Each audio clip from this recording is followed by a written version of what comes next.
सत्सङ्गत्वे निस्सङ्गत्वं निस्सङ्गत्वे निर्मोहत्वं निर्मोहत्वे निश्चलतत्वं निश्चलतत्वे जीवन्मुक्तिः पुनरपि जननं पुनरपि मरणं पुनरपि जननी जठरे शयनम् इह संसारे बहुदुस्तारे कृपया पारे पाहि मुरा. பிரதிகர்மம் விவசாயில பார்த்துட்டு இருக்கோம். அதுல விருத்திங்கிறது எதுக்காக விஷய பரியந்தம் வெளியில கிளம்பி விஷய பரியந்தம் போகணும் அப்படிங்கிற விசாரம் நடந்துருக்கு. அதுக்கு 3 பிரயோஜனம் பிராச்சீனமா சொல்லியிருக்காங்க. அதுல ஒரு பிரயோஜனம் ஆவரண பங்கார்த்தா உத்தி. வெளியில விஷயத்தை ஆவரணம் பண்ணி இருக்கு ஒரு அஜ்ஞானம். இந்த விருத்தி வந்துதான் அந்த ஆவரணத்தை பங்கம் பண்ணணும். அந்த ஆவரணம் போனாதான் விஷயம் தெரியும். அதுக்காக வந்தது. நியாயாமிரக்காரர் இந்த பட்சத்தை எடுத்துட்டு முதல்ல எல்லா பட்சமும் தூஷிச்சாச்சு. இந்த பட்சத்து மேல தன்னுடைய ஆட்சேபங்கள்லாம் தெரிவிச்சு. அப்படி வரும்போது ஆவரண பங்கம்னு சொல்றது. ஆவரணங்கிறது என்ன? அஜ்ஞானம் தானே. ஆவரண பங்கம்னு சொன்னா அஜ்ஞானத்துக்கு பங்கம் அப்படின்னு அர்த்தமாகும். அத்வைதிகள் மதத்துல ஏகாஜ்ஞான பட்சம்னு ஒரு பட்சம் உண்டு. அஜ்ஞானம் ஒரே ஒரு அஜ்ஞானம் தான், பல அஜ்ஞானங்கள் கிடையாது. ஒரே அஜ்ஞானம்னு ஒரு பட்சம். இன்னொரு பட்சம் நானா அஜ்ஞான பட்சமும் இருக்கு. எல்லா பட்சமும் இருக்கு. ஒரே ஒரு அஜ்ஞானம் தான் ஒரு பட்சம், நிறைய அஜ்ஞானங்கள் உண்டுன்னு இன்னொரு பட்சம். இப்போ ஒரு பட்சத்தை வச்சுட்டு நம்ம பார்ப்போம். ஏக அஜ்ஞான பட்சம்னு சொல்றது அந்த பட்சத்து மேல நான் தோரணை பண்ணேன். ரஜத பிரமம் வந்தது. இந்த ரஜத பிரமம் வந்ததுக்கு அப்புறம் என்ன வந்தது? பாகம் மரணாதியா சுத்தி சாட்சாத்காரம் ஏற்பட்டது. இந்த சுத்தி சாட்சாத்காரத்தினால ரஜத பிரமம் வரத்துக்கு காரணமா இருந்த அஜ்ஞானம் நிவர்த்தி ஆகணும். நிச்சயமா நிவர்த்தி ஆகணும். அஜ்ஞானங்கிறது ஒண்ணுதான், ஒரே ஒரு அஜ்ஞானம் தான். இந்த சுத்தி சாட்சாத்காரத்தினால இருக்கிற அஜ்ஞானம் நிவர்த்தி ஆயிடுச்சுன்னு சொன்னா அப்போ உடனே மோட்சம் வரணுமே. தோஷம் இல்லையா? சத்தியா மோக்ஷாபத்தி. சரி, சுத்தி ஜானத்தினால அது போகாது. இருக்கிற அஜ்ஞானம் ஒரு அஜ்ஞானம் தான், ஆனா அந்த அஜ்ஞானம் இந்த ஞானத்தினால போகாது. பிரம்ம சாட்சாத்காரம் வந்தாதான் போகும் அப்படின்னு சொன்னேன்னு வச்சுக்கணும். அப்போ உடனே மோட்சம் வரும்னு சொல்ல முடியாது. ஆனா வேற ஒரு தோஷம். பிரமத்துல உங்களுக்கு ஒரு இது தெரிஞ்சது, ரஜதம் வெள்ளி தெரிஞ்சது. இந்த வெள்ளிய பொய்னு சொல்ல முடியாது. ஏன்னா அந்த ரஜதமானது பாதிக்கப்பட்டதானாதான் அதை பொய்யான ரஜதம்னு சொல்ல முடியும். பாதங்கிறது என்ன அப்படின்னு கேட்டா, அந்த பிராந்திக்கு காரணமா இருக்கக்கூடிய அஜ்ஞானமும் நிவர்த்தியானாதான் அந்த ரஜதத்துக்கு பாதம்னு சொல்லலாம். வெறும் கொஞ்ச காலம் இருந்தது காணாம போயிடுச்சுன்னு சொன்னா அதுக்கு பாதம்னு பேருங்க. அது சாதாரணமா அனித்திய பதார்த்தங்கள்லாம் கூட கொஞ்ச நாள் இருந்துட்டு போகும். அந்த மாதிரி போறதுக்கு பாதம்னு பேர் இல்லை. அதுக்கு காரணமா இருக்கக்கூடிய அஜ்ஞானமும் சேர்ந்து போனாதான் அதுக்கு பாதம்னு சொல்லலாம். இப்போ உங்க பட்சத்துல என்ன ஆகும்? ஒரே ஒரு அஜ்ஞானம் தானே. அந்த அஜ்ஞானம் இவனுக்கு இருக்கணும், இருந்தால்தான் சம்சாரியா இருக்க முடியும். அதனால சுத்தி ஞானத்தான அது போகவே முடியாது, போகாது. போகலேன்னு சொன்னா ரஜதத்துக்கு பாதமே வரல. ஆனா அதை பொய்னு நிரூபிக்க முடியாது போயிடும். சரி வேண்டாம், அதை பொய் நிரூபிக்கலன்னா என்ன நஷ்டம்னு கேட்டா, அதை காமிச்சுதானே பிரபஞ்சத்தை பொய்னு சொல்லிட்டு இருக்கு அனுமானத்துக்கு திருஷ்டாந்தம் அதுதானே. அதுக்கு அது போயிடுச்சுன்னு சொன்னா அப்புறம் எதை வச்சு அனுமானம் பண்றது? அதனால இந்த ஏகாஜ்ஞான பட்சத்துல இத்தனை சிக்கல்கள் இருக்கு. அதனால இது தப்பு, இந்த வாதம் சரியில்லை அப்படின்னு சொல்றாங்க. ஏதேனா இந்த இதை அனுவாதம் பண்ணி இவர் சிந்திக்கிறார். மூலாஜ்ஞான பக்ஷே சுக்தி ஜானேன தத் அஜ்ஞான நிவர்த்தௌ சத்ய ஏவ மோக்ஷாபாத. சுக்தி ஜானத்தினால சுக்தி அஜ்ஞானம், சுக்தி ஜானம் படாஜானம் கடாஜானம் தனித்தனியா சொல்றது ஒண்ணும் இல்லை. ஏக அஜ்ஞான பட்சம் தானே, ஒரே ஒரு அஜ்ஞானம் தானே இருக்கு. இருக்கிற அஜ்ஞானம் நிவர்த்திக்கு ஏற்பட்டு கொடுக்கும். சத்ய ஏவ மோக்ஷாபாத, உடனே முக்தி வரணும். அனிவருத்தௌ, இந்த ஞானத்தினால அஜ்ஞானத்துக்கு நிவர்த்தி ஏற்படலை அப்படின்னு சொன்னால் ரூப்யாதேகே சவிலாச அவித்யா நிவர்த்தி ரூப பாத அயோகா, இந்த ரூபத்துக்கு பாதமே வராது போகும். இது நிரஸ்தம். இந்த மாதிரி ஆட்சேபத்தை சொல்லும் போது ஆட்சேபம் பிரமாதமா இருக்குன்னு தான் சொல்றது. ஆனா அது தவறு. இந்த மாதிரி ஆட்சேபிக்க கூடாது. ஏன்? ஆவரண சக்தி நாசேபி மூலாஜ்ஞான நாச அபாவேன சத்யோ மோக்ஷாபாவஸ்ய ரூப்யாதௌ சவிலாச சக்திமத் அவித்யா நிவர்த்தி ரூப பாதத்ய உபபத்தே. ஒன்னு சொன்னா, சுத்தி ஞானத்தாலையும் சுத்தி அஜானத்துக்கு நிவர்த்தி உண்டு. அப்படின்னா என்ன? மூலாஜானத்துல அனந்த சக்திகள் இருக்கு. ஆவரண சக்தி, ஆவரண சக்தி விக்ஷேப சக்தின்னு சொல்றோம் இல்லையா? ஆவரண சக்தி அஜ்ஞானம் ஒண்ணு, ஆனா அதுல இருக்கக்கூடிய ஆவரண சக்திகள் அனந்தம். அது எந்த விஷயத்தை ஆவரணம் பண்றதோ அந்த விஷயத்தை வச்சு அஜ்ஞானத்துக்கு பேரு வரும். சுத்தி ஆவரணம் பண்ணதுன்னா சுத்தி அஜ்ஞானம், அதுவே சுத்தி அஜ்ஞானம், அதுவே கட்ட அஜ்ஞானம், பட்ட அஜ்ஞானமாகும், அதுவே பிரம்ம அஜ்ஞானம். அஜ்ஞானம் ஒண்ணு, மூல அஜ்ஞானம். இப்ப சுத்தி ஜானம் வந்தால் அந்த அஜ்ஞானமே முழுக்க முழுக்க போயிடுச்சுன்னு நான் சொல்ல மாட்டேன். ஆனா சுத்திய ஆவரணம் பண்ணிட்டு இருந்த அந்த சக்தி இருக்கும், அந்த சக்தி போச்சு. சுத்தி தெரியாததுனாலதானே அது ரஜதமா தெரிஞ்சது.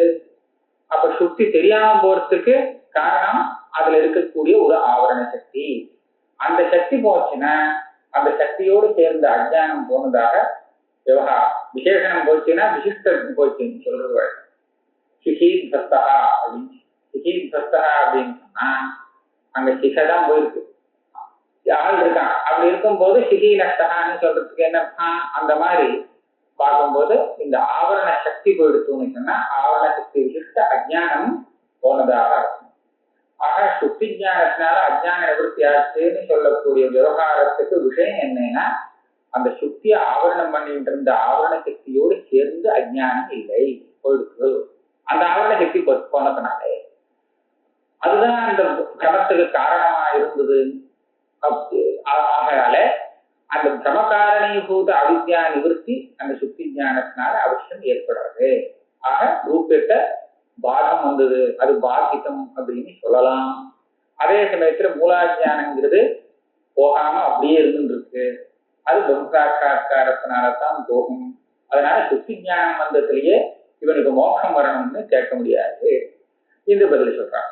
ஆவரண சக்தி நாசேபி மூலாஜான நாச அபாவேன சத்யோ மோக்ஷ அபாவஸ்ய. உடனே சத்யோ முக்தி வரணும்னு கேட்டா அதெல்லாம் வராது.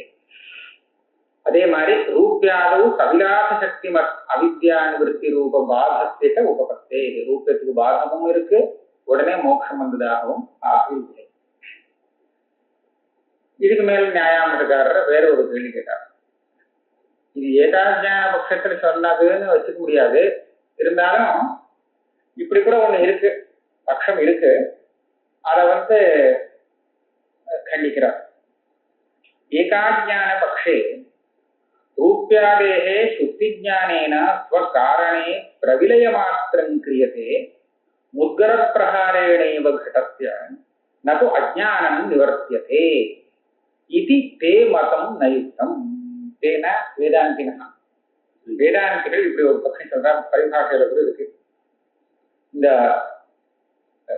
ஒரு பட்சத்துல சுத்தி ஞானம் வந்தால் சுத்தி ஞானத்தினால அந்த சுத்தி ரூபியம் இருக்கு, அந்த ரூபியத்துக்கு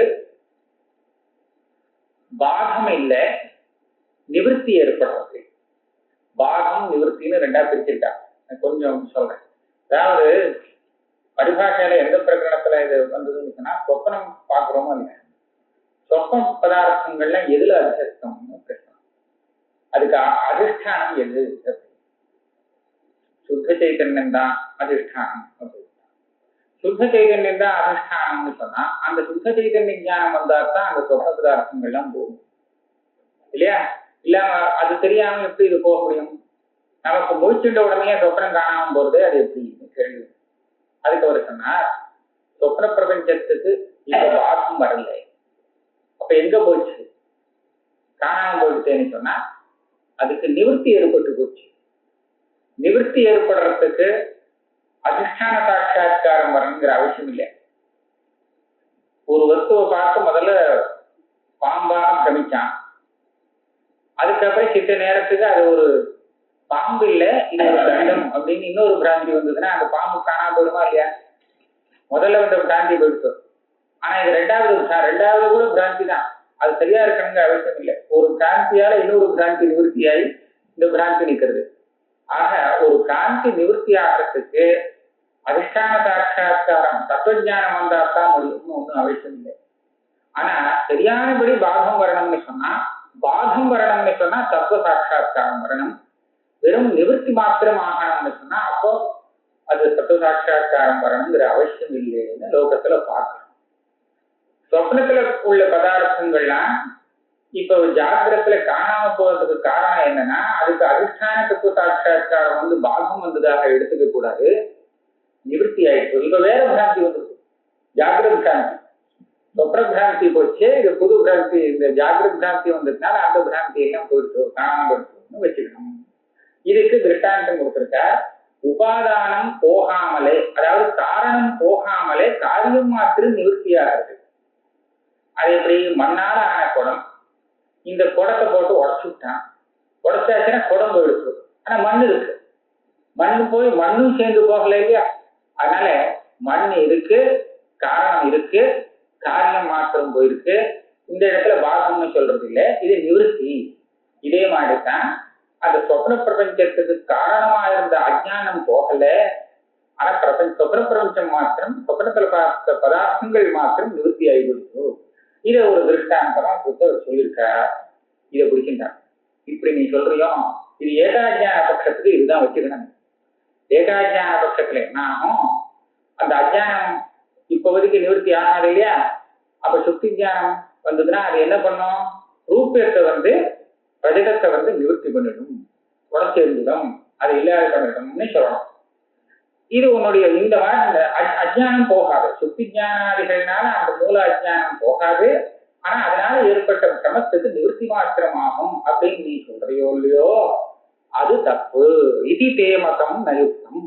ஏகாஜ்ஞான பக்ஷே ரூப்யாதேஹே சுத்தி ஞானேன ஸ்வகாரணே பிரவிலய மாத்திரம் கிரியதே முத்கர பிரகாரேணேவ விஷய ஸ்வகாரணே பிரவிலயகான்னு அதுக்கு பேரு. அது என்னன்னா, எங்க போச்சுன்னு கேட்டா எங்கேயோ போச்சுன்னு சொல்லக்கூடாது. நிவர்த்தி ஆச்சுன்னா அது சூக்ஷ்ம ரூபேன காரணத்துக்குள்ள இருக்கு. இது வந்து சத்காரியவாதத்துல இது ஒரு வழக்கம், சொல்ற வழக்கம். அந்த கடம் உடைஞ்சு போச்சுன்னா எங்க போச்சு அப்படின்னு கேட்டாங்க. எங்கேயும் போல, அந்த மண்ணுக்குள்ள பூந்துடுது, உள்ள மறைஞ்சிடுது, மண்ணுக்குள்ள மறைஞ்சது. இதுதான் லயம்னு சொல்றது. மண்ணுக்குள்ள அதுக்கு லயம் ஏற்படுது. காரணம் இருந்ததுன்னா காரணத்துல அந்த காரணம் லயிச்சுடும் நாசமாகிற காலத்துல. இதுதான் வந்து சத்காரியவாதத்துடைய பிரச்சனை. அப்ப என்னாச்சு? காரணம் இருக்கு, காரணமே இல்லைன்னா அப்பதான் பாகம். காரணம் இருந்ததுன்னா அதுல லயிக்கும், காரணமே இல்லைன்னு சொன்னா அப்போ அதுதான் பூர்ணமான பாகம். இப்ப முத்திர பிரகாரத்தினால கட்டம் என்ன ஆகுது? காரணத்துல லயிச்சு போச்சுன்னு சொல்லணும். அதை போலத்தானே ஆச்சு. நது அஜ்ஞானம் நிவர்த்தியதே, அந்த அஜ்ஞான நிவர்த்தி கிடையாது அப்படின்னு நீ சொல்றியே, அந்த முன்னுடைய மதம் சரியில்லை. ஏன்? அதுல ஒரு தோஷம் இருக்கு. நிவர்த்தியும் லயமும் ஒன்னா வச்சுக்கலாம். நிவர்த்தி லயம் இது ரெண்டும் ஒண்ணு. பாகங்கிறது காரணத்தோட சேர்த்து போகுது. காரணம் இருந்து அதுல காரியம் லயிக்கிறது, அது நிவர்த்தி, காரியத்துக்கு நிவர்த்தி. இதுல என்ன தப்புன்னு கேட்டா சொல்றேங்கிறார். எதா ஞானம் அஜானத்தைவ நிவர்த்தகம் இது வியாப்தி பலா. இப்படி ஒரு வியாப்தி பஞ்சபாதிகாரி சொல்லிட்டார். அந்த அகாதோ பிரம்மஜாதாங்கிற இடத்துல இந்த சூத்திரமே பந்தம் வந்து மிச்சேங்கிறத காமிச்சு கொடுத்துருக்கோம். எங்க சொல்லிருக்கு பந்தம் மிச்சேன்னு இந்த சூத்திரத்துல எங்க சொல்லிருக்கு அப்படின்னு கேட்டா, இந்த முமுட்சு இருக்கானோ இல்லையோ, அசப்தத்தால முமுட்சுவை சொல்லியிருக்கா. மோட்சம் வரணும்னு ஆசைப்படுறவன், மோட்சம்னா என்ன, பந்த நிவர்த்தி தானே, பந்தத்திலேருந்து விடுபடுறதுக்கு தானே மோட்சம்னு பேரு. அந்த மோட்சத்துக்கு என்ன சாதனம் சொன்னா பிரம்ம ஞானம் சாதனம். மோட்சம் வேணும்னு ஆசைப்படுறவனுக்கு பிரம்ம ஜானம் வேணும்னு ஆசை வந்திருக்குன்னு தெரியுது இல்லையா? பிரம்ம ஜிஜ்ஞாசானா பிரம்ம ஜானம் வேணுங்கிற ஆசை தானே. மோட்சம் வேணும்னு ஏற்கனவே ஆசை, அந்த மோட்சம் வேணுங்கிறதுக்காக இன்னொரு ஆசை பிரம்ம ஜானம் வேணுங்கிற ஆசை. அப்படின்னா இந்த பிரம்ம ஜானமானது அவனுடைய மோட்சத்துக்கு சாதனமா இருக்கு அப்படின்னு தெரியுது இல்லையா? அப்ப பந்த நிவர்த்தி தானே மோட்சம். அப்ப பந்த நிவர்த்திக்கு அந்த பிரம்ம ஜானம் காரணங்கிறத சூத்திரக்காரர் காமிச்சு கொடுத்துட்டார். அதாவது பிரம்ம ஜானம் பந்த நிவர்த்திய ஏற்படுத்தும் அப்படின்னு. இதுல இருந்து என்ன ஆச்சுன்னா, தியானம் எதையாவது ஒண்ண நிவர்த்தி பண்ணும்னு சொன்னா அது அஜானத்தை தான் நிவர்த்தி பண்ணும், வேற எதையுமே நிவர்த்தி பண்ண முடியாது. இருக்கா? இந்த மாதிரி ஒரு வியாப்தி வச்சிருந்தார். அஜானத்தை தான் நிவர்த்தி பண்ணும், அது பந்தத்தை நிவர்த்தி பண்றதுன்னு சொன்னதுனால என்ன கிடைச்சதுன்னா அந்த பந்தமே அஜானத்தினால வந்ததாக இருக்கணும். இதுதான் அர்த்தாபத்தி. இந்த பந்தம் தியானம் வந்தால் போயிடும் அப்படின்னு சொல்றதுல இருந்து நாம என்ன கண்டுபிடிச்சுக்கணும்னு கேட்டா அந்த பந்தமே அந்த அஜானத்தினால ஏற்பட்டது, அதனாலதான் தியானம் வந்தா போயிடக்கூடியதாக இருக்குது. ஆக இது எப்படி கண்டுபிடிச்சாருன்னா தியானம் அஜானத்தை தான் நிவர்த்தி பண்ணும். நிஜமாக பந்தம் இருந்தால் அந்த தியானம் எப்படி அதை நிவர்த்தி பண்ண முடியும்? ஆகையால பந்தம்ங்கிறது அஜானத்தினால வந்தது, அத்தியஸ்தம் மித்யான்னு கண்டுபிடிச்சு அதை குறிச்சிட்டார், கெட்டியா குறிச்சிட்டார். நீ சொல்லிட்டியோ நான் தியானம் அஜானத்தைவ நிவர்த்தகம்னு, வேற எதையும் நிவர்த்தி பண்ணாதுன்னு சொல்லிட்டியோ நாம் இப்படி சொல்லிவிட்டு அமூல அஜானம் ஒரே அஜானங்கிற பட்சத்துல அந்த அஜானத்தை சுத்தி தியானம் நிவர்த்தி பண்ணல, ஆனா ரஜதத்தை நிவர்த்தி பண்றதுன்னு சொல்றீங்க, எப்படி பண்ண முடியும்?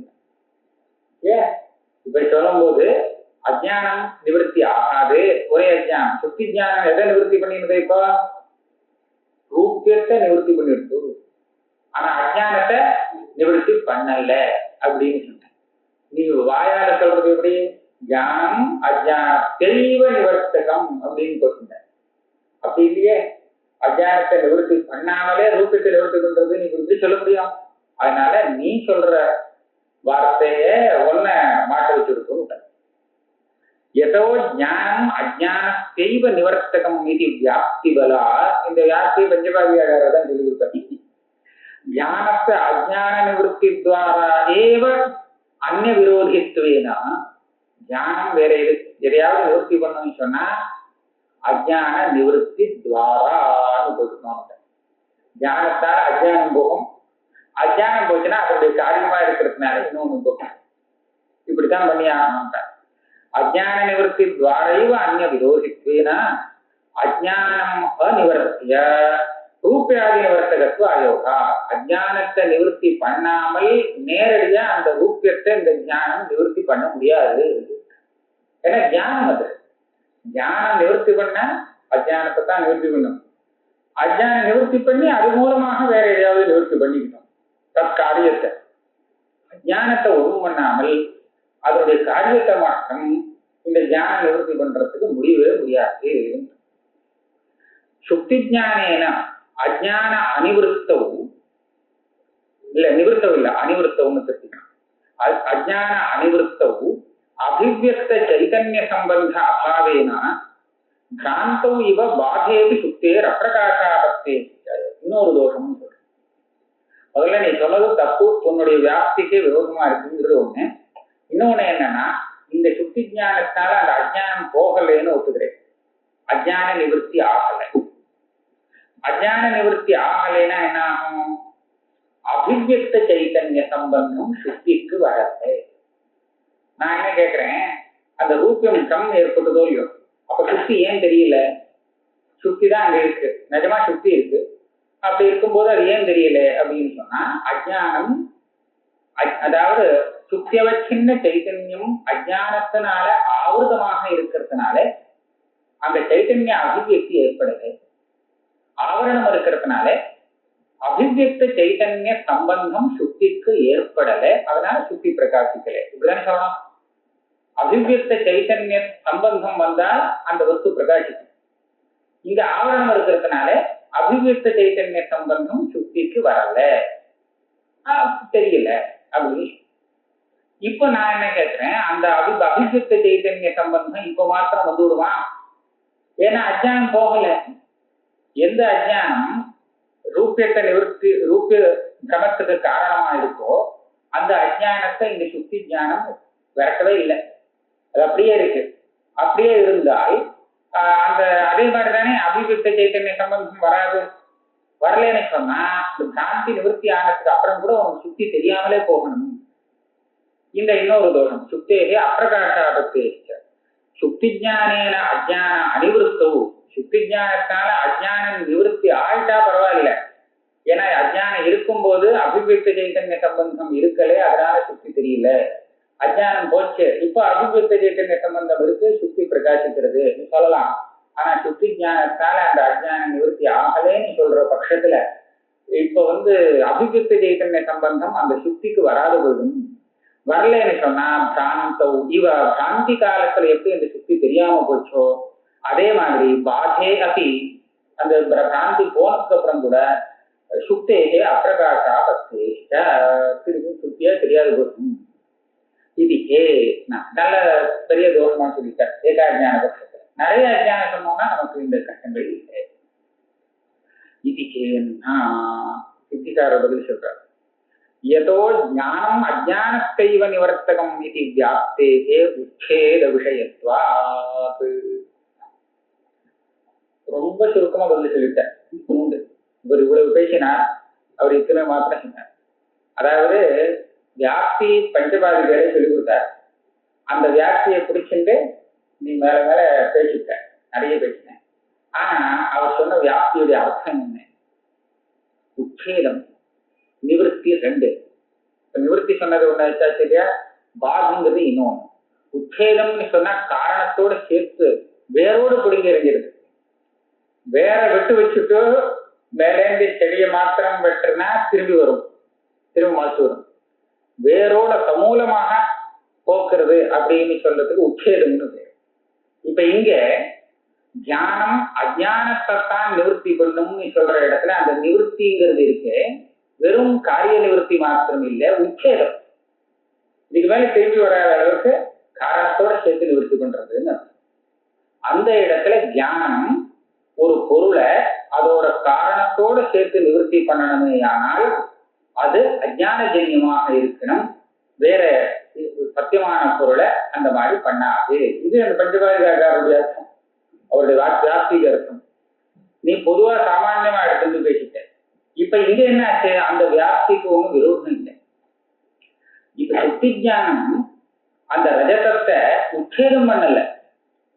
உச்சேதம் சொன்னா காரணத்தோட சேர்த்து நிவர்த்தி பண்றதான்னு சொல்லல. காரணத்தை வச்சிருக்கு, இன்னொரு தடவை பிரமம் வரலாம், அது இப்போதைக்கு அதை பானம் பண்ணி விட்டுருக்கு, நிவர்த்தி பண்ணிருக்கு. உக்கரவாதத்தினால கடன் காணாம போச்சு, திரும்பி வரலாம். அதை போல இப்போதைக்கு காரணத்துல அதை லயம் அடையும்படியாக பண்ணியிருக்குங்கிறதான் அவர் சொல்லி விட்டார்.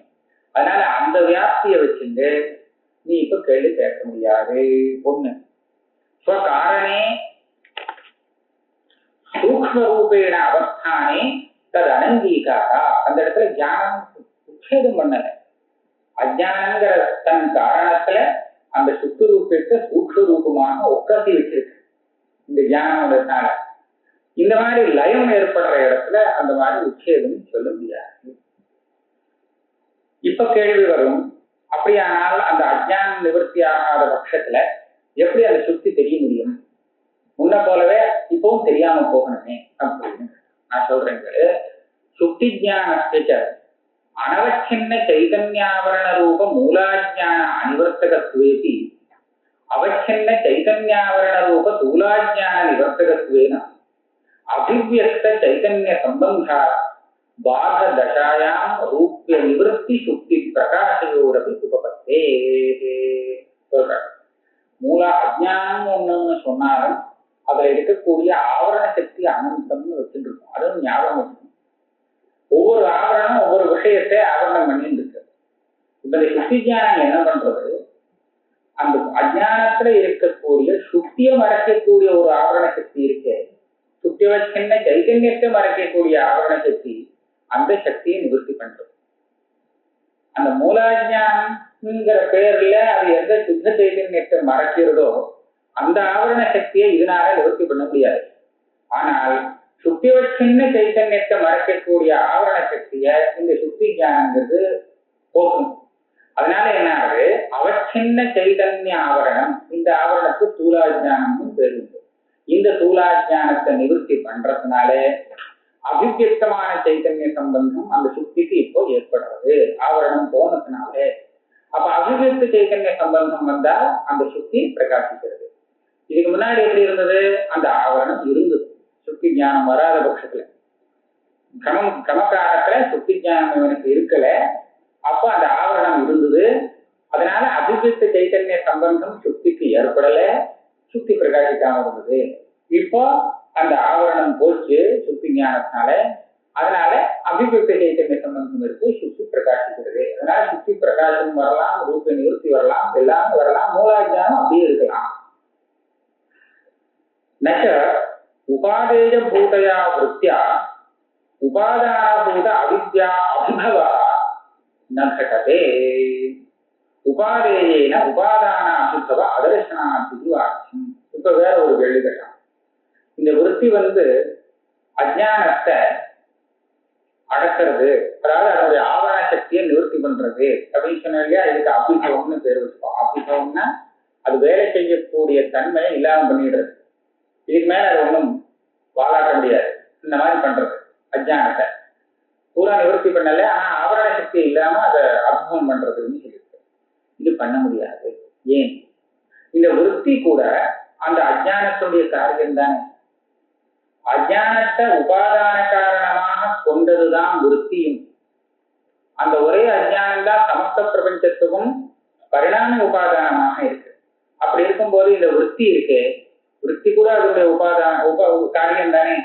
அப்ப அதுக்கே காரியமா இருந்துட்டு தனக்கு காரணமான உபஜீவியமான அஜ்ஞானத்தை அது எப்படி அதனால அடக்க முடியுமா? காரணத்தை அதுல இருந்து வரக்கூடிய காரியம் எப்படி அடக்க முடியும், எப்படி அபிஷேகம் பண்ண முடியும்? அதனால விருத்தியால கூட அந்த அஜ்ஞானத்தை போக்க முடியாது. ஏன்னா விருத்தி கூட அந்த அஜ்ஞானத்துடைய காரியம் தான். அப்படி அதுக்கு பதில் சொல்றா, அப்படி ஒண்ணும் நியமம் இல்லை. பல இடத்துல காரியம் காரணத்தை நாசம் பண்றதுன்னு பாக்குறோம். விருஷ்டிகாதினா கோமயாதேகே உபாதானத்தியாபி அபிபவ தரிசனாத். இது சாதாரண ஒரு திருஷ்டாந்தம் சொல்றாரு. கோமயத்திலேருந்து விருஷ்டிகம் உண்டாகிறது. கோமயத்திலேருந்து விருஷ்டிகம் உண்டாகிறதுங்கிற இடத்துல கோமயம் தான் அந்த விருஷ்டிக சரீரமாக பரிணமிக்கிறது. பரிணமிச்சதுக்கு அப்புறம் நீங்க பார்த்தீங்கன்னா அந்த விருஷ்டிக சரீரத்துல கோமயம் தெரியாது, கோமயமாக அது தெரியாது.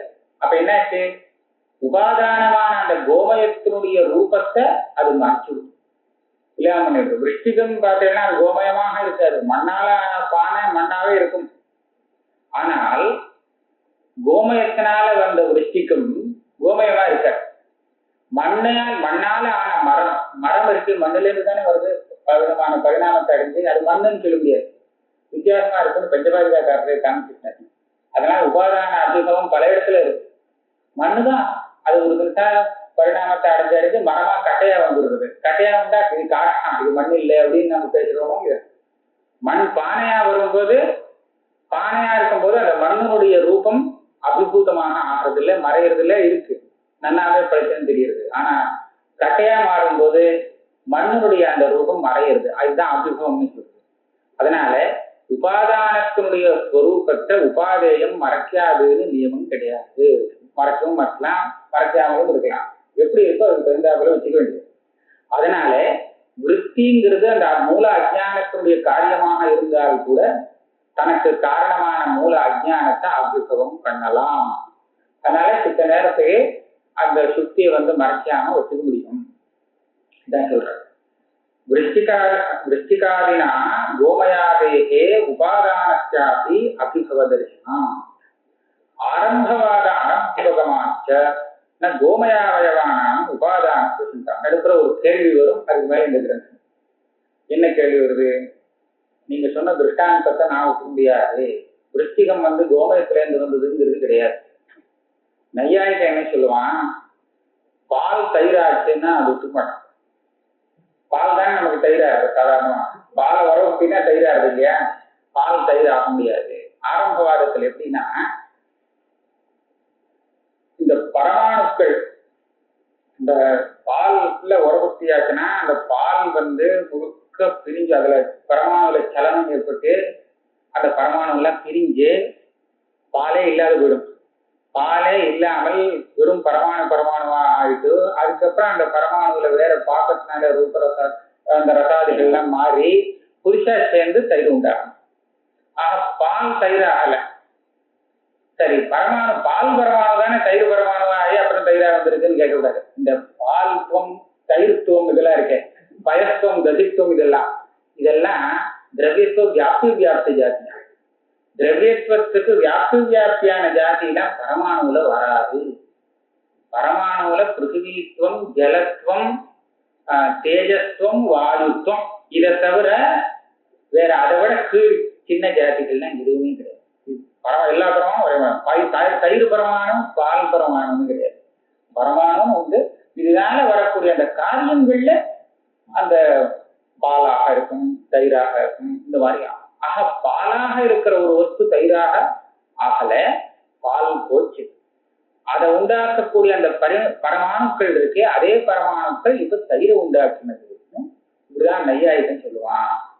அதை வச்சுட்டு இங்க பார்த்தேன்னா கோமயம் விருச்சிகமாக மாறல, விருச்சிக சரீரமாக கோமயம் ஆகல. கோமயத்தை உண்டாக்குன பரமாணுக்கள் இருக்கு இல்லையா, அந்த பரமாணு தான் அப்புறமா கோமயம் போட்டு இந்த பரமாணுக்கள் விருச்சிக சரீரமாக வந்தது. அதாவது விருச்சிக சரீரத்தை உண்டாக்கினதுன்னு சொல்றோம். இது ஆரம்பவாதம்னு சொல்றது. ஆரம்பவாதம்னா பரமாணு சேர்ந்து ஒரு பரமாணுவும் இன்னொரு பரமாணுவோட சேர்ந்தா துவணுக்கம்னு இருக்கு பேரு. 3 துவணுக்கம் சேர்ந்தா திரணுக்கம் வரும். இதுக்கு மேல கணக்கு இல்லை, எத்தனை வேணாலும் சேர்ந்து பெருசாயிடும். இந்த மாதிரி வர்றதுக்கு ஆரம்பவாதம். இந்த ஆரம்பவாதப்படி கோமயம் விருச்சிக சரீரத்துக்கு உபாதான காரணம்னு சொல்ல முடியாது அப்படின்னு கேட்பான். என்ன சொல்லுவா, நான் ஆரம்பவாதத்தை ஒப்புந்தாதானே, நான் பரிணாமவாதம் விவரத்தவாதம் தானே, அதை நான் வச்சுட்டு இருக்கேன். அதனால ஆரம்பவாதத்தை வச்சுன்னு நீங்க பேசாத. ஆரம்பவாதத்தை வச்சுட்டு பேசினா நான் வேற திருஷ்டாந்தம் சொல்லுவேன். ஆனா இப்ப எனக்கு ஆரம்பவாதம் கிடையாது. என்னுடைய வாதத்துல நீ அந்த வாதத்தை ஏத்துண்டு நீயும் ஒத்துண்டது இல்லை. அந்த ஆரம்பவாதம் மார்கனுக்கும் கிடையாது, அவளுக்கும் கிடையாது. இருந்தாலும் அதை வச்சு நான் பேசுறேன்னு சொன்னா அது பேசக்கூடாது. அது இப்போ நமக்கு உதவாது. ஆரம்பவாத அனபிபகமாச்ச ந கோமயாவயவானாம் உபாதானத்துவ சங்கா. கோமயத்துடைய அவயவங்கள் தான் உபாதானம், கோமயம் உபாதானம் இல்லை அப்படின்னு பேச முடியாது. நனு சக்ஷுராதிஜன்ய சுக்தியாதி விருத்தேகே சப்பிரகாரிகாயாக நிஷ்பிரகாரக சுத்த சைதன்ய அவிஷயதையா ததாவரண ரூப மூலாஜ்ஞான அனுபவ அபாவேதி அவச்சின்ன விஷயயா தயா அவச்சின்ன சைதன்யாவரண ரூப மூலாஜ்ஞானாபிஷவோ யுஜ்யதே இது தே மதம் அயுக்தம். இப்போதைக்கு நீங்க என்ன சொன்னதாக ஆச்சு, அது அப்படியே அனுவாதம் பண்ணி இப்படி சொன்னது தப்புன்னு சொல்ற. சக்ஷுராதிஜன்ய சுக்தியாதி விருத்தே. கிரமம் போற காலத்துல நமக்கு சுக்தி தெரியறது எதனால தெரியுது? கண்ணுக்கே தெரியுது, கண்ணால தெரியுது. அப்படின்னா அந்த சுத்தியாகார விருத்தி சக்ஷுராதி ஜன்யா, கண்ணு நேத்திராதிகள்னால அது உண்டாயிருக்கு. சக்ஷுராதி இந்திரியங்கள் மூலமாக அந்த விருத்தி ஏற்படுறது. இந்த விருத்தி எப்ப ஏற்பட்டது? சப்பிரகாரிகா இயம் சுக்தி அப்படின்னு தெரியுது. சுக்தித்துவ பிரகாரமாக உண்டாகுது. இந்த ஞானத்தை வச்சுட்டு மூலாஜான நிவர்த்தி ஆகட்டுமே அப்படின்னு கேட்க முடியாதுன்னு நீ சொன்ன. ஏன்? மூலாஜானம் எப்படி நிஷ்பிரகாரக சுத்த சைதன்ய விஷயம், இது சுத்த சைதன்ய அபிஷயம். சுத்த சைதன்ய விஷயம் இல்லை, விஷயம் சமானமா இல்லையே. அதனால சுத்தி ஞானத்தால மூலாஜான நிவர்த்தி வராது. அதுதான் சரி. அதனால தது ஆவரண ரூப மூலாஜான அபிபவ அபாவேதி அவச்சின்ன விஷயா தயா. இப்ப என்ன, சுத்தியவச்சின்ன சைதன்யத்துல இருக்கக்கூடிய ஆவரணத்தை இது நிவர்த்தி பண்ணும். அவச்சின்ன சைத்தன்ய நிஷ்ட ஆவரண நிவர்த்தி வராது. ஆனா சுத்தியவச்சின்ன சைத்தன்யத்துல இருக்கும் ஆவரணத்தை இந்த சின்ன தியானம் நிவர்த்தி பண்ணிடும் அப்படின்னு நீ சொன்னீங்க. அவச்சின்ன சைத்தன்யாவரண ரூப ஸ்தூலாஜானாபிசோ யுஜ்யதேன்னு சொன்னீங்க. இது தே மதம் அயுக்தம், அது தப்பு. எப்படி? அவச்சின்னே அவித்யா கல்பிதே அப்பிரசக்த பிரகாசே மூலாவித்யாயாக இவ தது ஆவரண சக்தி இருக்கு அயோகா. சுத்தியவச்சின்ன சைத்தன்யத்துக்கு ஆவரணமே வர முடியாது. ஏன் வர முடியாது? இதுக்கும் இவ அங்கேருந்தா ஒரு இடத்த குறிச்சிருக்காங்க. அஜ்ஞானம் எதை மறைக்கும்னு ஒரு விசாரம். ஜடத்தை மறைக்குமா சைத்தன்யத்தை மறைக்குமா? எதை மறைக்கணுமோ அதைத்தான் மறைக்கும். எதை மறைச்சா பிரயோஜனம் உண்டோ அதைத்தான் மறைக்கும்.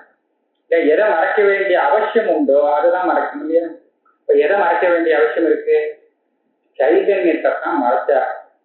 ஏன் மறைக்கலைன்னா அது பிரகாசிச்சுட்டே இருக்கும். சொதப்பிரகாசமா இருக்கிறத மறைக்கணும் பெற வேண்டிய அவசியம் இருக்கு. ஜடம் இருக்கே, அது தானாக பிரகாசிக்கிற சுபாவம் இல்லாதது, அதை போய் மறைச்ச அவசியம் இல்லை. அதனால அஜ்ஞானம் எதை மூடும்னு கேட்டா சைதன்யத்தை தான் மூடும், ஜடத்தை மூடாது, மறைக்காது. நீங்க தான் சொல்லியிருக்கேன். இப்படி ஆச்சுன்னா இங்க பார்க்கலாம். இப்ப எதை மறைக்கிறது? அதுவும் அவச்சின்ன சைத்தன்யம்னு சொன்னேன். சுக்தி அவச்சின்ன சைத்தன்யம். சுக்தி அவச்சின்ன சைத்தன்யங்கிறது என்ன?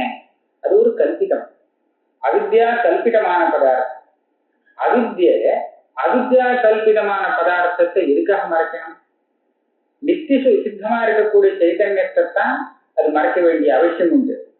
கல்பிதமான அவச்சின்ன சைத்தன்யத்தை அது எதுக்காக மறைக்கணும்? அவச்சின்னே அவித்யா கல்பித்தே. இந்த அவச்சின்னம் எப்படி வந்தது? இந்த அவித்யால வந்தது. கல்பித்தே அப்பிரசக்த பிரகாசே. இதுக்கு மூலாவித்யா விஷயத்தும் உண்டா? கிடையாதோ இல்லையோ? அதே மாதிரி அந்த மூலாவித்யில இருக்கக்கூடிய ஆவரண சக்தி கூட இதை மறைக்காது. மறைக்க வேண்டிய அவசியம் இல்லை. தது ஆவரண சக்தி அயோகா துவயா அனத்புதகத்வாச்ச. நீ அப்போ ஒத்துக்கவும் இல்லை. மூலாவித்யை வந்து சுக்கியவச்சின்ன சைத்தன்யத்தை மறைக்கிறது உன் சித்தாந்தமும் கிடையாது. இப்படி சொன்னா என்ன பண்ணலாம்? வெறும் ஜடத்தை வேணும்னா இந்த அவித்யை மறைக்காது. ஆனா ஜடத்தோடு சேர்ந்த சைத்தன்யத்தை மறைக்கலாமே. ஜட விசிஷ்ட ஆத்மானம் பிரதி ததத்புதகமே. ஜடம் வெறும் ஜடத்தை மறைக்காது. ஜடத்தோடு சேர்ந்த சைத்தன்யத்தை அஜ்ஞானம் மறைக்கும். அப்படி சொல்றேனே, சொல்ல முடியாது. அங்க வேற ஒரு சிக்கல் இருக்குங்க. ததத்புதகமேச்ச விசேஷண அனாவரக விசிஷ்டாவரக சக்தி அபிபவஸ்ய விசேஷ்யாவரக சக்தி அபிபவம் வினா அயோகேன சுக்தியாகார விற்த்தைவ சுத்தாத்ம பிரகாசபாதா விதிச்சே. என்ன சொன்னா? சுக்தியோடு சேர்ந்த சைத்தன்யத்தை மறைக்கிறது அப்படின்னா என்ன அர்த்தம்? சுக்தியை மறைக்கல, சைத்தன்யத்தை மறைக்கிறது. சுக்தி ஜடம், அதை மறைக்கல. சுக்தியோட சேர்ந்த சைத்தன்யத்தை மறைக்கிறதுன்னு சொன்னாலும் சைத்தன்யத்தை தான் மறைக்கிறதுன்னு ஆகும். சுக்தி ஜடத்தை மறைக்கலையோ? இப்ப விசிஷ்டமான இந்த சைத்தன்யத்தை மறைக்கிறது அஜ்ஞானம், அதை நிவர்த்தி பண்றது ஞானம் சொன்னா அந்த ஞானம் எதை விஷயீகரிக்கிறதாக இருக்கணும் பார்த்தீங்கன்னா, விசேஷணத்தை மறைக்கல, விசேஷத்தை மறைக்கிறது, அதை நிவர்த்தி பண்ணணும் இந்த ஞானத்தினாலேன்னு சொன்னா அந்த ஞானம் நிச்சயமாக ஆத்ம விஷயகமாக இருந்தாகணும். வேற வழியே இல்லை. விசேஷண அனாவர. விசேஷணங்கிறது ஜடம், சுத்தி. சுத்திய மறைக்கல. விசிஷ்டம் சுத்தியோடு சேர்ந்த சைத்தன்யத்தை மறைக்கிறது. விசிஷ்ட சைத்தன்ய ஆவரணம். இப்பேற்பட்ட அந்த ஆவரண சக்தி போகணும்னு சொன்னா விசேஷ ஆவரக சக்தி அபிபவம் தான். அந்த விசேஷத்தை தான் அந்த நிஜமா மறைச்சிருக்கு. சொல்றதுல நீங்க வேணும்னா விசிஷ்டத்தை மறைச்சிருக்குன்னு சொல்றாரு. ஆனா விசேஷணத்தை அதை மறைக்கலன்னு சொன்னா விசேஷத்தை தான் மறைச்சிருக்குன்னு சொல்லி ஆகணும். அப்ப அந்த விசேஷாம்ச ஆவரணத்தை அவசியம் நிவர்த்தி பண்ணி ஆகணும். அப்படியானால் இந்த சுத்தியாகார விருத்தி சுத்த ஆத்மாவை விஷயீகரிக்கலைன்னு சொன்னால் எப்படி அந்த விசேஷாம்சமான ஆத்மாவில இருக்கக்கூடிய ஆவரணத்தை நிவர்த்தி பண்ண முடியும்? அதனால சுத்தியாகார விருத்தியாலேயே சுத்தாத்ம பிரகாசங்கிறது உங்களுக்கு ஏற்பட்டுவிடும். அந்த வெறும் ஆத்மாவில இருக்கக்கூடிய அஜ்ஞானத்தை அது நிவர்த்தி பண்ணிடும், ஆவரணத்தை நிவர்த்தி பண்ணிடும். ஆக மோட்சம் தான். அப்புறம் சுத்தாத்ம பிரகாசம் வருதுன்னு சொன்னா இதே கடைசியில வந்து சேர்ந்தோம். இது கேட்னா அனவபோத. உனக்கு புரியல, எங்களோட பிரக்கிரியை புரியலன்னு சொல்லிட்டாரு. நகி அவித்யா கல்பிதே அவச்சின்னே அஸ்மாபிஹி அவித்யாவா தச்சக்திர்வா அபிதேயதே. நான் சொன்னதுக்கு உனக்கு சரியா புரியல. என்ன சொல்றேன்? சுத்தியவச்சின்ன சைத்தன்யம் அவித்யைக்கு விஷயமா இருந்ததுன்னா என்ன அர்த்தம்? அவித்யா கல்பிதமாக அந்த சுத்தியவச்சின்ன சைத்தன்யம் இருக்கு, அதை அவித்யை மறைக்கிறது அப்படின்னு அர்த்தம் இல்லை. அப்படி இருந்தா அவித்யா கல்பிதம் எப்படி அவித்யா விஷயமாகும் அப்படின்னு நீ கேட்கறது நியாயமா? அவித்யா கல்பிதே அவச்சின்னே அஸ்மாபி அவித்யாவா தக்திர்வா ந அபியுபேயதே. அப்புறமா அந்த அவித்யை அதை மறைக்கிறது ஆவரண சக்தி இருந்ததுன்னு நான் சொல்லல. கிந்து சைத்தன்ய மாத்திரே ஏவ, வெறும் சுத்த சைத்தன்யத்தை தான் அவித்யை மறைக்கிறது. அந்த மறைஞ்சிருக்கிற சைத்தன்யம் அப்புறமா சுத்தியால அவச்சின்னமாச்சு. ஒரு பெரிய இருட்டு இருக்கு, பூராவே மறைஞ்சிருக்கு. இதுக்கு மத்தியில ஒரு அவச்சேதமா நம்ம ஒண்ணு போட்டோம்னு சொன்னா, ஒரு கடம் வந்ததுன்னா அந்த கடாகாசத்துக்குள்ள ஒரு இருட்டு இருக்குமோ இல்லையோ. கடம் வந்ததுக்கு அப்புறம் கடாகாசத்துக்குள்ள இருட்டு வந்ததுன்னு நான் சொல்ல மாட்டேன், மறைக்கிறதுன்னு இல்லை. அந்த இருட்டுல கடாகாசமாக இது ஆச்சு, கடாவச்சின்னமாக இது ஆச்சு. சைத்தன்யத்துல அவித்யை ஆவரணத்தை உண்டு பண்ணினதுக்கு அப்புறம் அந்த சைத்தன்யம் சுத்தியவச்சின்னமாக ஆகும்போது அதுல இருக்கக்கூடிய அந்த ஆவரணம் சுத்தியவச்சின்ன சைத்தன்ய நிஷ்ட ஆவரணமாக ஆச்சு. சுத்தியவச்சின்னமா அந்த சைத்தன்யம் ஆனதுக்கு அப்புறம் அதுல ஆவரணம் வந்ததுன்னு நான் சொல்லலை. சரியா? இப்ப என்ன ஆகுது? தியானம் வரும்போது அந்த அவச்சின்னம் ஆவரணம் நிவர்த்தியாகும். முழுக்க சைத்தன்யத்துல உள்ள ஆவரணம் நிவர்த்தி ஆகாட்டாலும் அந்த விஷயாவச்சேதேன அந்த ஆவரணத்துக்கு ஒரு அனுபவம் ஏற்படுறது. அப்ப அந்த விஷயம் பிரகாசிக்கிறது. அபிவிருத்த சைத்தன்ய சம்பந்தம் வரதுனால இது என்னுடைய பிரக்ரியா. நீ என்ன சொன்ன? அவித்யா கல்பிதத்தை எப்படி அவித்யா ஆவரணம் பண்ணணும்? நான் இது பண்ண சொன்னேன். அவித்யா கல்பிதம் எது? சுத்தியவச்சின்ன சைத்தன்யம். அதை அவித்யா ஆவர்த்தி பண்ணுறதுன்னு நான் சொல்லவே இல்லை. அவித்யால ஆவர்த்தமான சைத்தன்யம் சுக்தியால அவச்சின்னம் ஆகும்போது அந்த சுத்தியவச்சின்ன சைத்தன்யத்துல ஆவரணம் இருக்குன்னு சொல்லணுமோ இல்லையோ?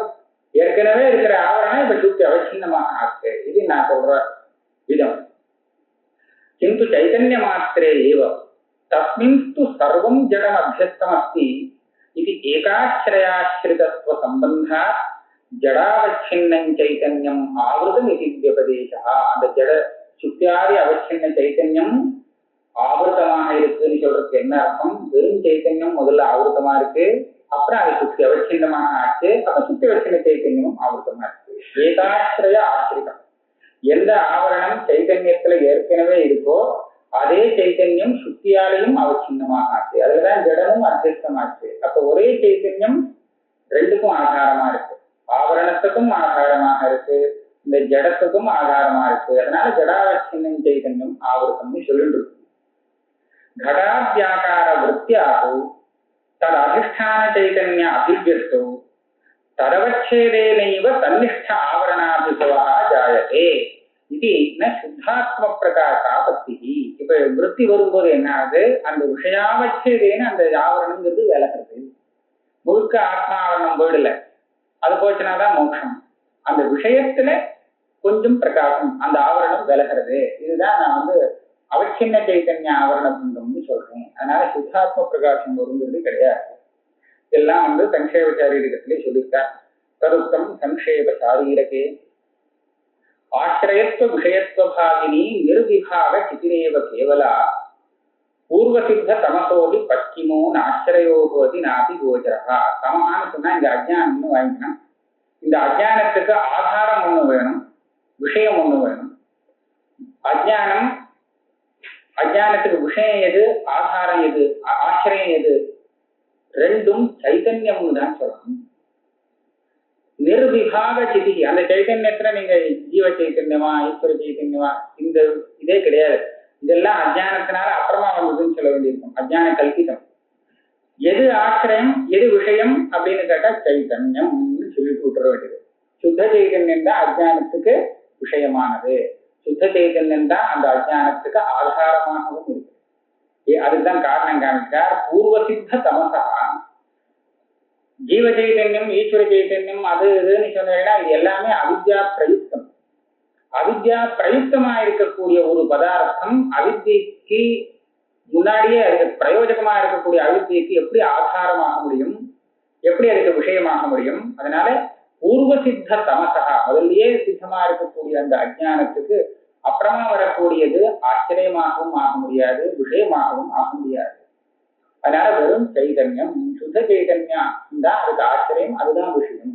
அந்த சுத்த சைதன்யம் அப்புறமா பதார்த்தங்கள் வரும்போது அவச்சின்னமாகவும் ஆயிடுறது. அதனால அவச்சின்ன விஷயம் சைதன்யம் அஜ்ஞானத்துக்கு விஷயமாக ஆகிறது.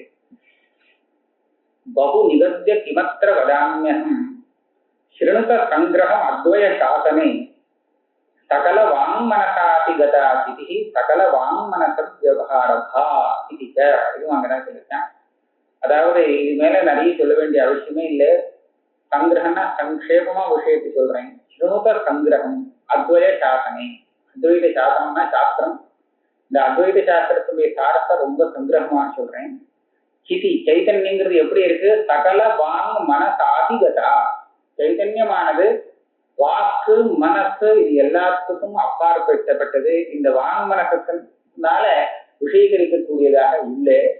ஆனால் அதுதான் சகல வாங் மனச விவகாரம் தான். இந்த வாக்குக்கும் மனசுக்கும் எட்டாத இருந்துட்டு கூட இது செய்யக்கூடிய சகல விவகாரத்துக்கும் அதுவே ஆதாரமாக ஆகிறது, அதுவே விஷயமாக ஆகிறது. இதுதான் இங்க உள்ள வைச்சிருக்கு.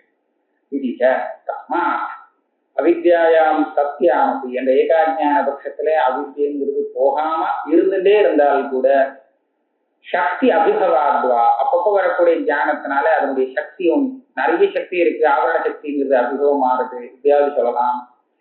இல்ல தூலாஜான நாசாத்வா மூலாஜானம் தூலாஜானம், மூலாஜானம் தான் ஒண்ணு, தூலாஜானம் நிறைய அப்படின்னு வச்சுட்டு தூலாஜானம் போச்சுன்னு அப்படி வச்சுக்கலாம். அதோடைய நாசம் இருக்குதுன்னு வச்சுக்கலாம்.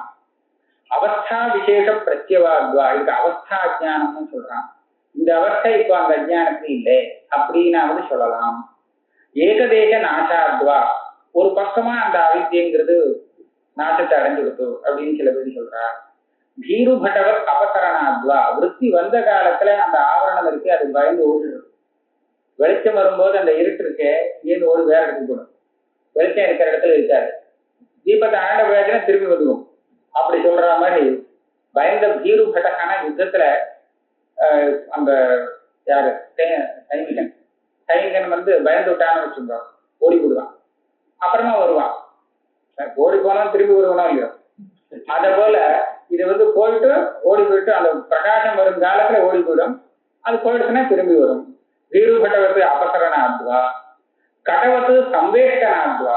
கடவ சம்வேஷ்டனா அப்படியே மடக்கிடுறது, அப்புறமா வரும். ஆனா இப்ப வரைக்கும் இடம் கொடுத்துடுறது, அந்த பிரகாசத்துக்கு இடம் கொடுத்து இது விலகிக்கிறது இருக்கு. அப்படியாவது பண்ணலாம். இந்த மாதிரிலாம் நிறைய பேர் ஒவ்வொருத்தரும் ஒவ்வொரு திருஷ்டாந்தத்தை கொடுத்து சொல்லியிருக்காரு. கிட்டத்தட்ட இதெல்லாம் ரொம்ப அப்படியே எடுத்துக்க முடியாது. இதனுடைய தாற்பயத்தை தான் எடுத்துக்கணும். அந்த விருத்தி வரும் காலத்துல அஜ்ஞான சம்பந்தம் அங்க விலகிறது, அதனால பிரகாசிக்கிறது. இதுதான் சொல்றோம். ஆவரண பங்க அனிர்மோக்ஷ பாதானாம் உபபத்தி. ஆவரண பங்குங்கிறது உண்டு, வரலாம். அதே சமயத்துல சுத்தி ஜானத்தினாலே மோட்சம் வரணுங்கிறது கிடையாது. அனிர்மோக்ஷா. அப்புறம் பாகம் அஜ்ஞானமே நிவர்த்தியாகல. சுத்தி ரஜதத்துக்கு பாகம் எப்படி செய்வதுன்னு சொன்னா பாகமும் சொல்லலாம். இந்த பிரக்கிரியைக்கு ஒன்றும் கஷ்டம் இல்லை, எல்லாமே உபபன்னமாக இருக்கு.